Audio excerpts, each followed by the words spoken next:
2 episodes ago, we shared an interview with Marcus West.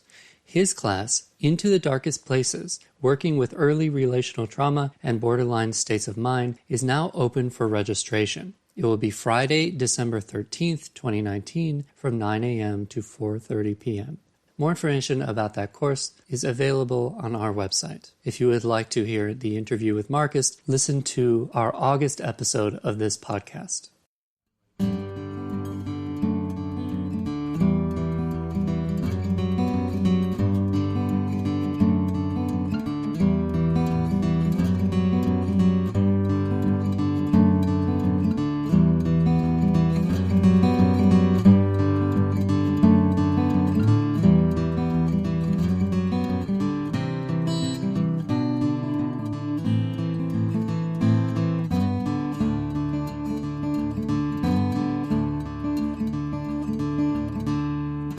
Welcome to the Jungian Anthology Podcast, analytical psychology seminars from the Jung Institute of Chicago. Why become a Jungian psychoanalyst? An interview with Adina Davidson and Dan Ross. Boris Matthews, the director of training at the Jung Institute of Chicago, interviews 2 Jungian psychoanalysts and recent graduates of our Analyst Training Program, Adina Davidson and Dan Ross, about why they chose to commit to Jungian work and how it has changed their practices. The Analyst Training Program prepares experienced, licensed clinicians to become certified as Jungian psychoanalysts through an in-depth understanding of the theory and practice of analytical psychology, grounded in personal analysis and clinical consultation. There's more information about the training program in the show notes, as well as much more information on our website. Something I specifically want to mention for podcast listeners is that the Analyst Training Program is designed to make analytic training available to all qualified applicants. The 1 weekend a month structure allows training to fit into one's professional life, whether or not you live in the Chicago area. And a significant portion of our training candidates do not live in the Chicago area but travel to the Institute. Our location in the Loop has convenient access to public transportation, both O'Hare and Midway airports, and Union train station. We have discount rates at the Club Quarters Hotel, and tuition assistance is available to those in financial need. All classes and events are accessible. To learn more about the program, the Institute, or to download an application, visit our website.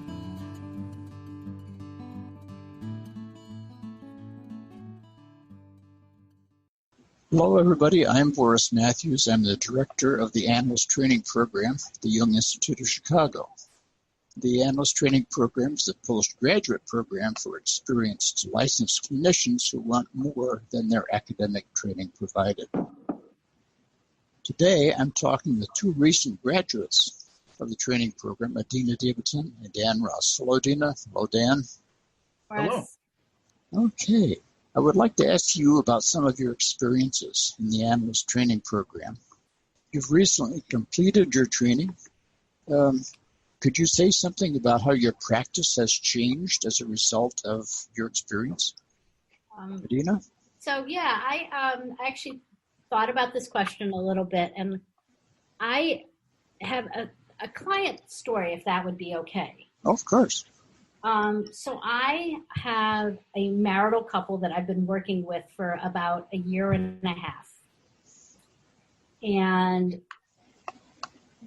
the wife is in analysis with a Jungian analyst, and she referred the couple to me for couples work. And it kind of, the focus initially had been on the wife's sort of sense of being out of control, and the husband's feeling like, I'm trying to manage this baby and she's out of control, and that kind of thing. We worked together for a year and a half, and they're doing great, and they're coming to the end because they're going to be going out of town for about 6 months. And she came in and she said to him, I know that your mother was very crazy, and your job growing up was to manage your crazy mother, and you're still doing that. And I also know that that was a lot of your job in our marriage. And I want you to know that I am moving into my own full adulthood. And I want to be a full partner with you. And he got this kind of look of panic over his face. You could just see him going, I don't know if I'm ready to let you be a partner. And she could see it too. And we kind of talked about that a little bit, that how scary that would be for him to let her be a fully adult with him. And then we talked a little bit about this whole idea of repetition compulsion and how tracks that are laid down in your family, how we kind of repeat them over and over and over again. And what I said is, and as a Jungian, what I bring to that, and as a Jungian analyst, what I bring to that is that I don't think that repetition is meaningless. I think that repetition is both of you coming together in this marriage in a very purposeful, meaningful way to try to move through, as you repeat over and over again these things from your childhood, to try to move through them and move to a new level of consciousness. And that is not a way of seeing this that I could have seen it at all before I started analytic training. I would have seen it as just this meaningless, why are you keep doing this? Just stop it. And instead, I could see it as, no, there is purpose to this repetition. Right. That's very interesting, Adina. That's very interesting. So you couldn't have had that point of view before? No, I absolutely not at all. It was really... So it's changed your way of looking at the way people are when they come in. Yes, yes, absolutely. And what my role with them is, I no longer feel like it's my job to orchestrate the fixing of people. Aha. It's my job to open up space for something that is more than, as one of my teachers said, one ego talking to another ego. There's something to open up space for something more than that. Great. Dan? Yeah, I think probably for me to describe the before and after it includes level of confidence in what's going on, and a sense of comfort with not knowing what's going on, and being able to sit with that and with wherever the patient is at and wherever the work is at. Probably the most important thing that I experienced in the training program is to not only study the archetype of initiation, but also to experience it. The whole training program to me was an initiation, and the opportunity to experience that and to really feel what that was like and what the differences were and what the components were and how that was facilitated and held, and all of that has contributed immensely to all of my practice and my patients in my palliative work, because I'm able to see the fact that end of life is really an initiatory process, and it's given new meaning to my work with palliative and patients and hospice patients. Yeah, that's probably the best way I can describe it. I can sit I don't have to run things. I don't have to. I simply really, it's the cliche of the self, listening to the self, being aware of the self, really is what it's about. It's what is emerging in the work at this time.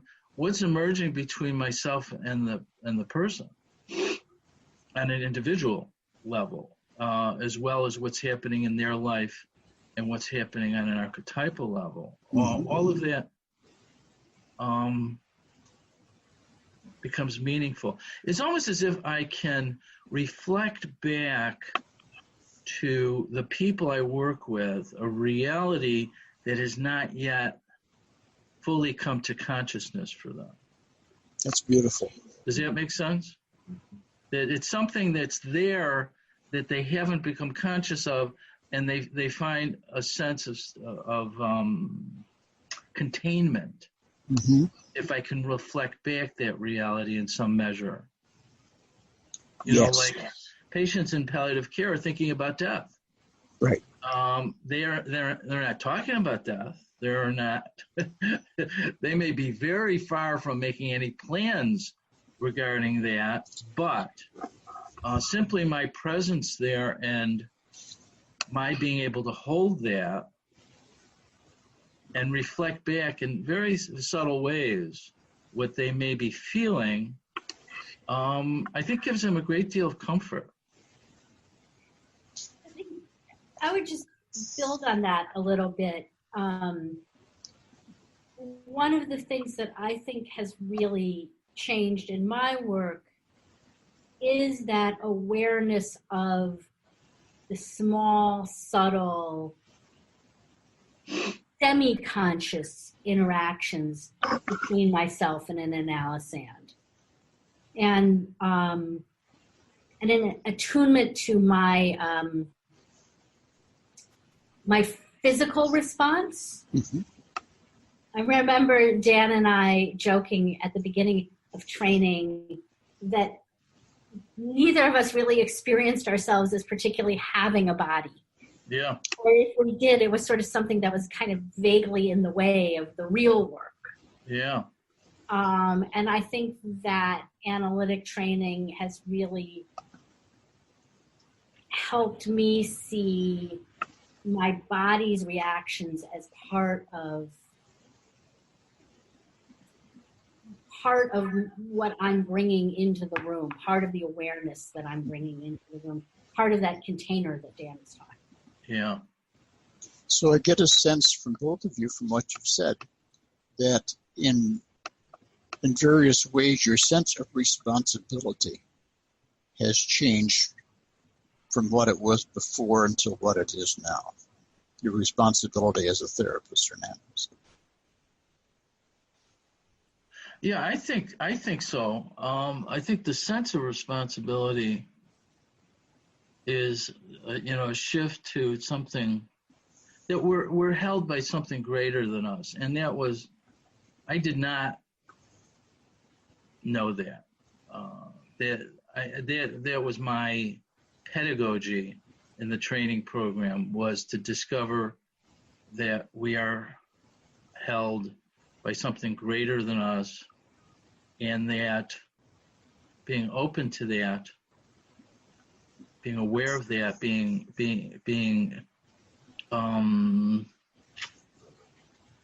and my being open to that gives some sense to the patient that there is something.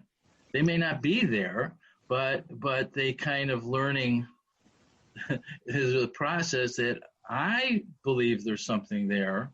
Bigger. And they feel it experientially. Yeah.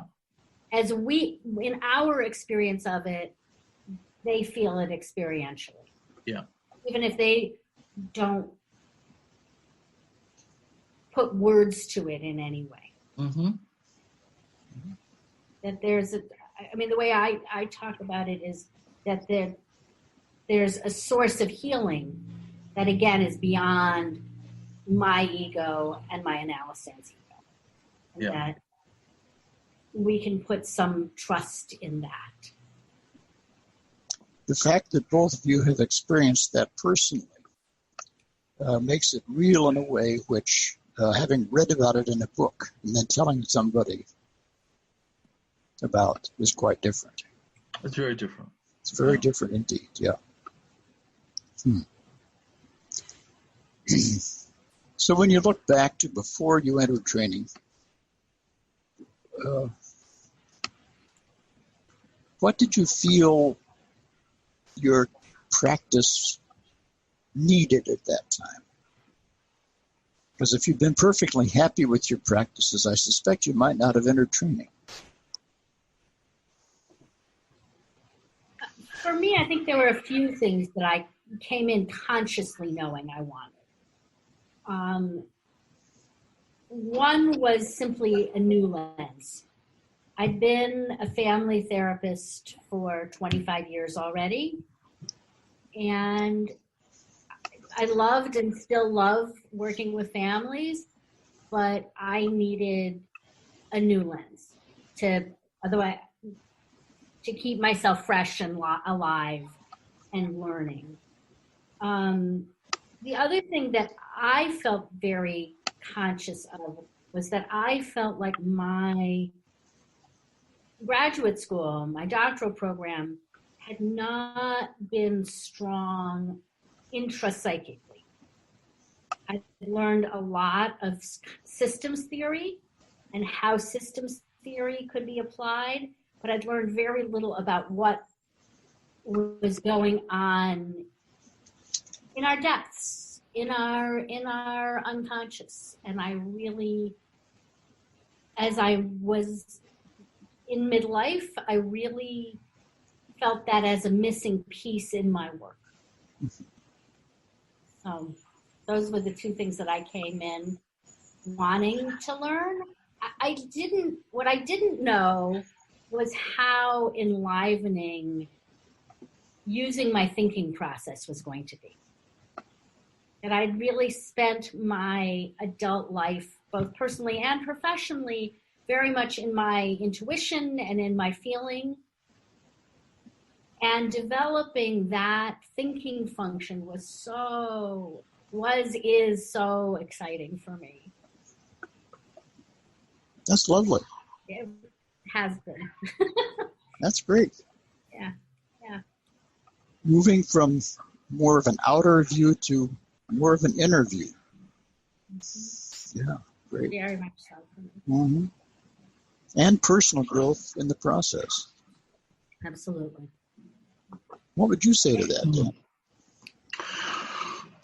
Well, my practice, my clinical practice was largely around working with people who are dying, and over years, and that was not just my clinical experience, but also my administrative experience. So I was unsatisfied with how end of life was being managed by the healthcare system, and I didn't understand why I was unsatisfied with that. I don't think people were recognized, and I don't think they were recognized fully on either side of the equation, whether it was the medical model or the hospice model. I didn't understand why that was. I'll give you an example. I did a lot of teaching. I was trying to teach hospice workers a different way of looking at the dying process. And I asked them how I told them that about Jung's statement about death, that from a psychological perspective, death is a goal.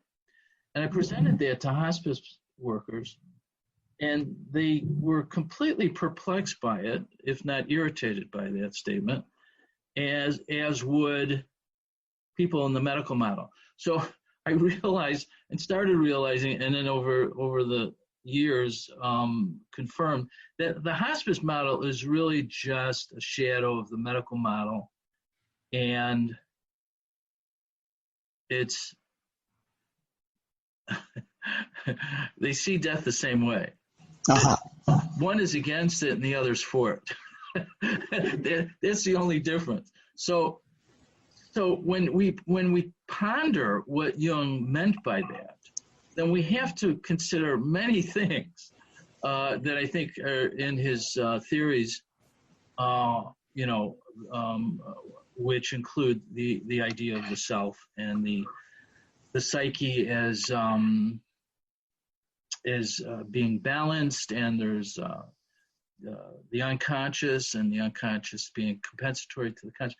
All of that, to me, gave meaning to what was going on. So that now I can better understand what Jung meant by that.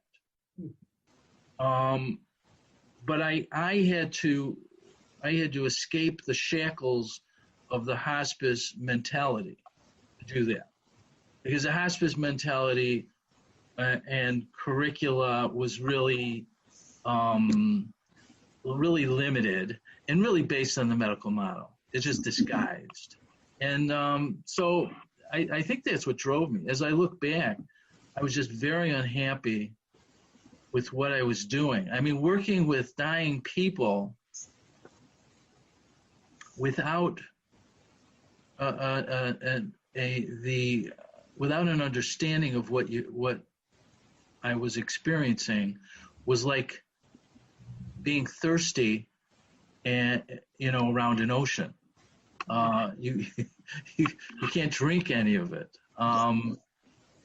And I think that's the change in me right now. So if I sit down with a person approaching the end of their life, I hold a lot more than I did before. I can contain a lot more. I can reflect a lot more, and it becomes meaningful. Somebody asked me recently, they asked me, well, how can you do that work? I said, how can I not? It's like a breath of fresh air. It's like being with people at the moment of life, which is very analytical. We're with patients in extremis. Mm-hmm. The only difference is the analytical session is the extremis is psychological. In the physical realm, the extremis is both physical and psychological. Oh, that's great.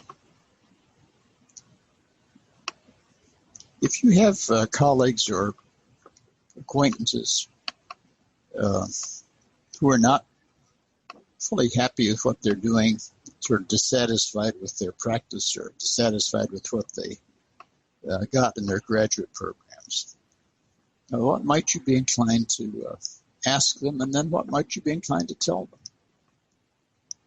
them? Adina, you want to? I mean, I think it would depend on why they were unhappy, right? Okay. Yeah.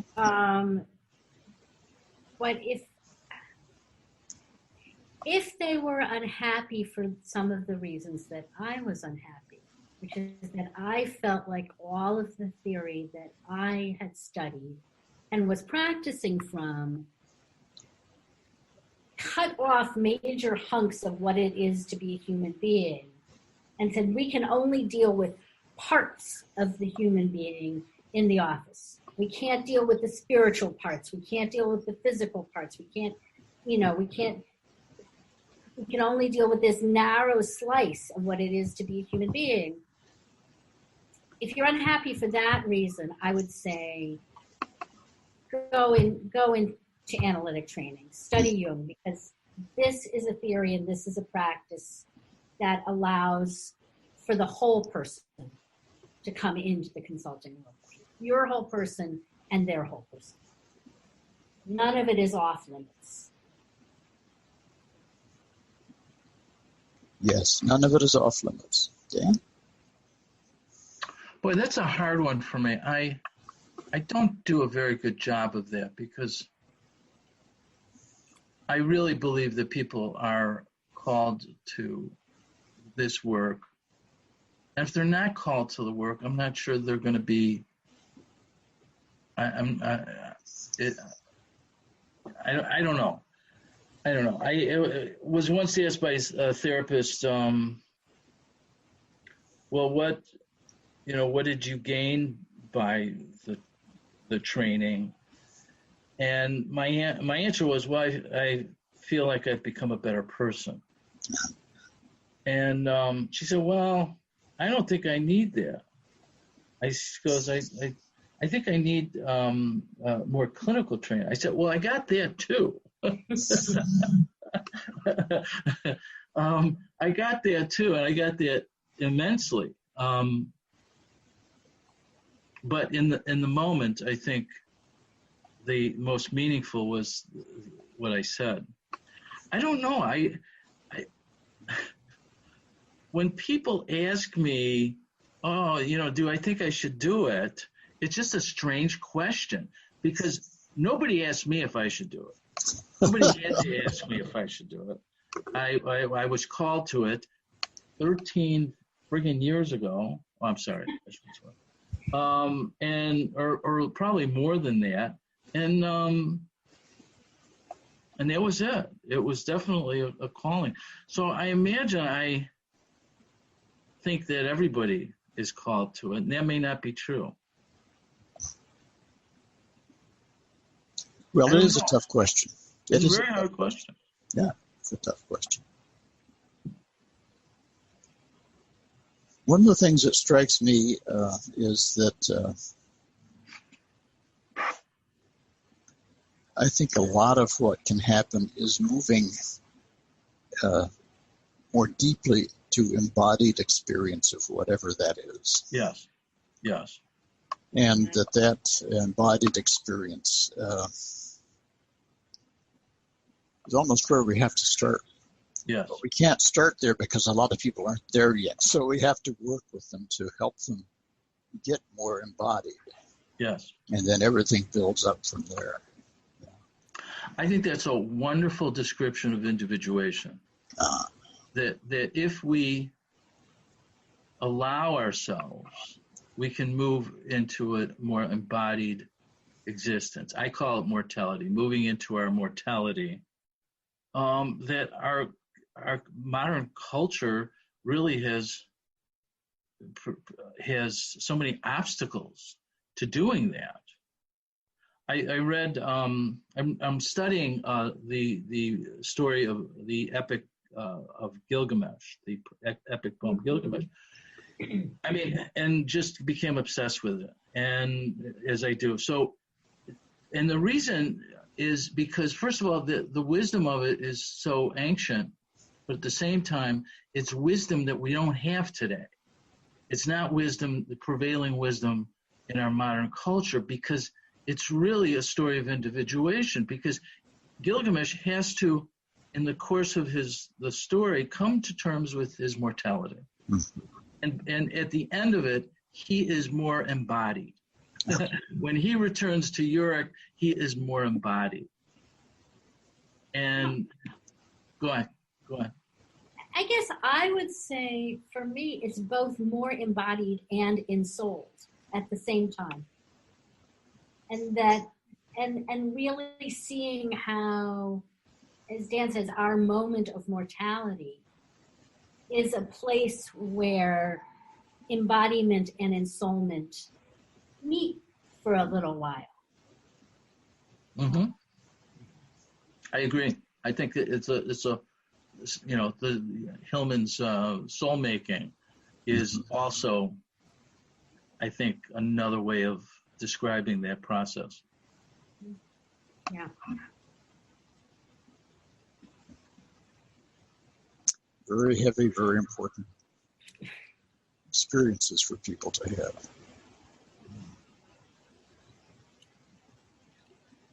So in closing here, what would you like to tell the people who are listening to this podcast, whether they're clinicians or non-clinicians?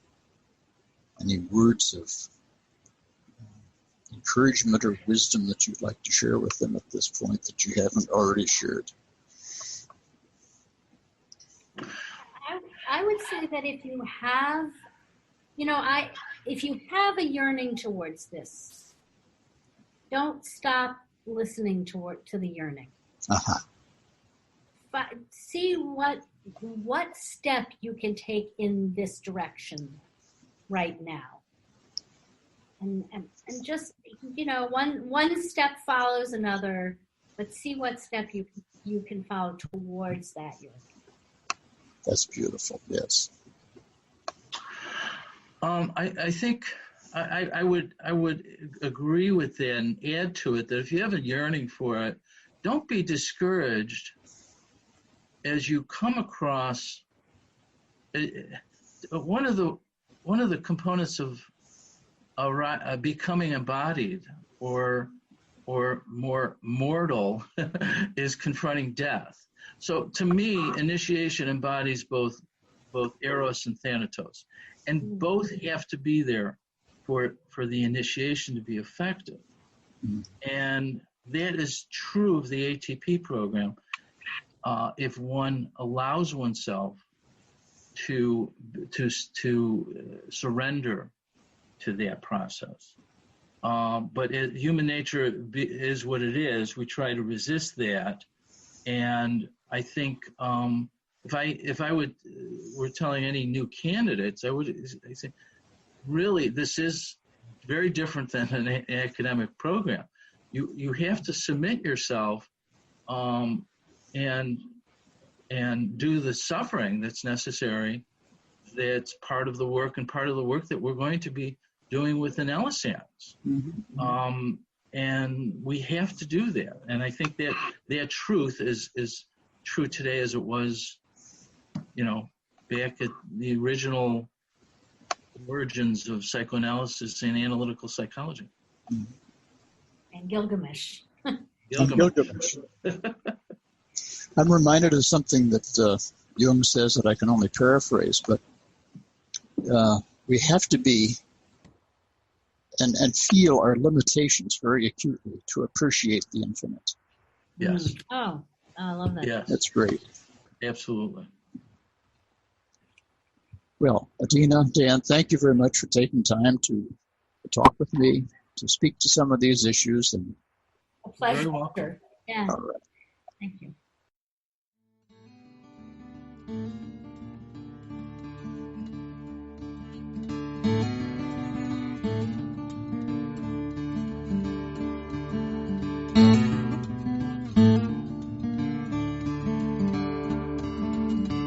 This podcast is distributed under a Creative Commons Attribution, Non-Commercial, No Derivatives license. Share it all you like as long as you maintain the attribution to the speaker, but please do not change it or sell it. If you like this episode, tell your friends about us or leave us a review on iTunes. For more information about classes, training programs, videos, audio, this podcast, or to find a Jungian analyst near you, visit our website, www.jungchicago.org.